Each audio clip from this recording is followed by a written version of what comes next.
Cześć, witajcie widzowie. Dzisiaj chciałbym zabrać Was do Ogrodu Świateł, czyli Garden of Lights w Mikołowie. Po raz drugi gości tutaj zimowo-świąteczna atrakcja ze światełkami w roli głównej. Rok temu tematem wystawy świetnej był Piotruś Pan. W tym roku natomiast jest nim Alicja w Krainie Czarów. No i jeśli chodzi o bilety, to ja zakupiłem bilet normalny w kasie, na miejscu w dniu otwarcia i kosztowało mnie to 44 zł.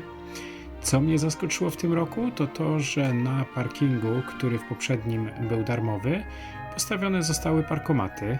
Jest tam również sympatyczny pan z obsługi, który służy pomocą przy obsłudze urządzenia i stety lub niestety musicie dodatkowo za parking zapłacić 10 zł. Więc całkowity koszt dla tej atrakcji to 54 zł w przypadku jednoosobowego wypadu. Jak też zauważyliście, pogoda tego dnia była mi nieprzychylna, bo padało bez litości.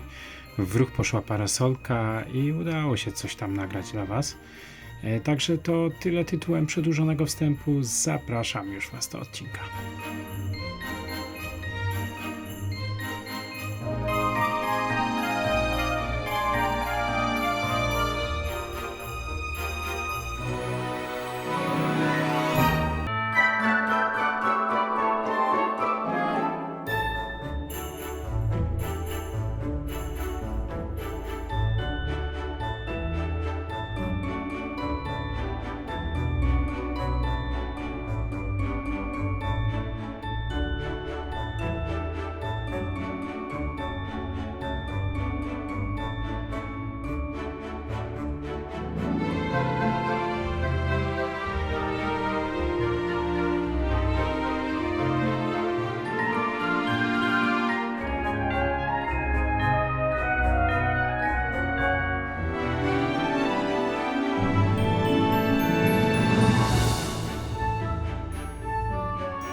Tak to mniej więcej wygląda w Ogrodzie Świateł w Mikołowie.